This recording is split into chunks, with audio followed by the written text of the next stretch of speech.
यसै सन्दर्भमा यो पछिल्लो समय हजुरले जुन शिक्षा दिइराख्नु भएको छ मण्डलीमा, एकदमै इन्ट्रेस्टिङ सर। मैले अब पावलको पत्र 13 वटा पत्रमा हो हुन त सबै कुरा इम्पोर्टेन्ट नै छ बाइबलमा होइन? तर एफएसीको पुस्तकमा हजुरले त्यो जुन स्पेसिफिक डिटेल्स दिएर वचन बाँड्दै हुनुहुन्थ्यो।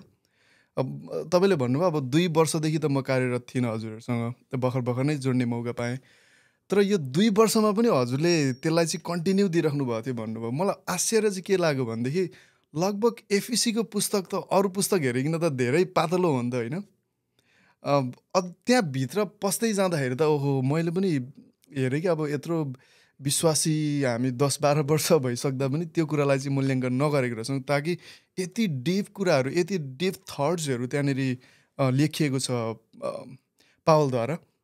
मलाई एकदमै इन्ट्रेस्टिङ लाग्यो सर। हजुरले जुन समराइज गर्दै हुनुहुन्थ्यो, यसलाई अझै म अलिकति खुलाउन चाहन्छु यहाँनिर होइन? जस्तै तपाईँको अब एफएसीको पुस्तकलाई हेर्ने भने कतिचोटि मान्छे म यहाँ यो अहिले जुन हामी बस्दै गरेको एरियामा हेर्छु, धेरै मानिसहरू तपाईँको मण्डली नै सर्ने अथवा अर्को ठाउँदेखि यहाँ ट्रान्सफर हुने, सरेर आउने, अनि उहाँहरू बडङ्गे त्यही फेरि त्यही झुन्ड बसेर मण्डली खोल्ने। तर तपाईँले यो जुन अस्तिको पछिल्लो समयमा भन्दै हुनुहुन्थ्यो, एफएसी जान्न चाहिँ जरुरी छ है। जब यदि मण्डली त्यहाँनिर खडा हुँदैछ भनेदेखि, कसैले खडा गर्न चाहँदैछ भनेदेखि भनेर हजुरले मजाले त्यहाँनिर समराइज गर्दै हुनुहुन्थ्यो। मैले पनि पढ्दै गएँ, एकदमै इन्ट्रेस्टिङ लाग्यो सर। यसलाई हामी अलिकति खुलाउनेछौँ आज। हजुरले थोरै यसलाई अझै हजुर।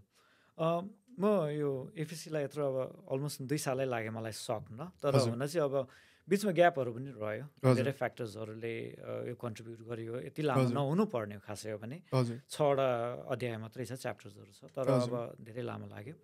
त्योभन्दा अगाडि म एउटा कुरा सेयर गर्न चाहन्छु। यहुदाको पुस्तक हामीले अध्ययन गर्दै थियौँ त्योभन्दा पहिला होइन, त्यो के अरे बिचमा।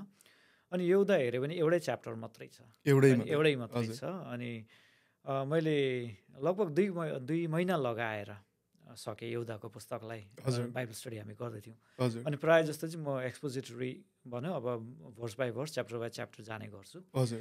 अनि मैले एकजना साथीलाई सेयर गर्दाखेरि तिमीहरू कति अल्छे ग्रुप रहेछ, तिमीहरूले यहुदाको जस्तो एउटा पुस्तकलाई पनि तिमीहरूले 2 महिना लगाएछ भन्यो। तर बिचरा साथीले यो थाहा पाएन कि कुन डिटेलमा हामीले स्टडी गरेको थियौँ भनेर। अनि त्यसरी नै अब हामीलाई यो एफएसीको पुस्तक पनि लगभग लाग्यो। अब साधारण रूपले गर्नु थियो भने 3-4 महिनामा एभ्री होइन विकमा 1 घन्टा बसेर अध्ययन गरेको भए हुन्थ्यो। तर अब आइतबार चर्चमा, अनि अब कोही बेला अरू गेस्ट भिजिटर्सहरू हुन्छन्, कोही बेला अरू कार्यक्रम हुन्छ, कोही बेला कि विभिन्न कुराहरूले गर्दाखेरि हामी टाँगिरहेको थियौँ बिचमा होइन। अब अलिकति ग्यापहरू पनि लियौँ। तर एफएसीको पुस्तक चाहिँ मैले विशेष किन थालेँ भन्दाखेरि लगभग यो 2 वर्ष भयो। त्यो समयमा हामी एउटा सानो सेवाकाई सुरु गर्न गइरहेको थियौँ।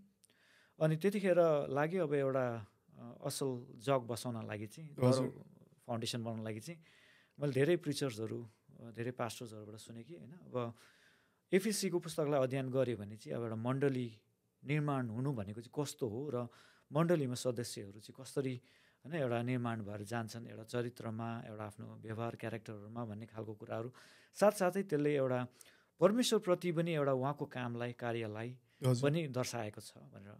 अनि हामीले अहिले हेर्दै जानेछौँ, जहाँनिर चाहिँ अब कसरी डिभाइड भएको छ एफएसीको पुस्तकलाई, विभिन्न च्याप्टर्सहरू छ, तर थेमेटिकली कसरी राखिएको छ त्योहरू बुझ्न सक्छौँ। हजुर।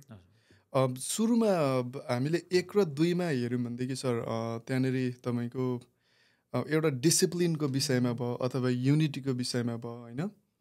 अनि उहाँको अनुग्रहलाई बुझ्ने कुराहरू हामीले पाउँदछौँ त्यहाँनिर।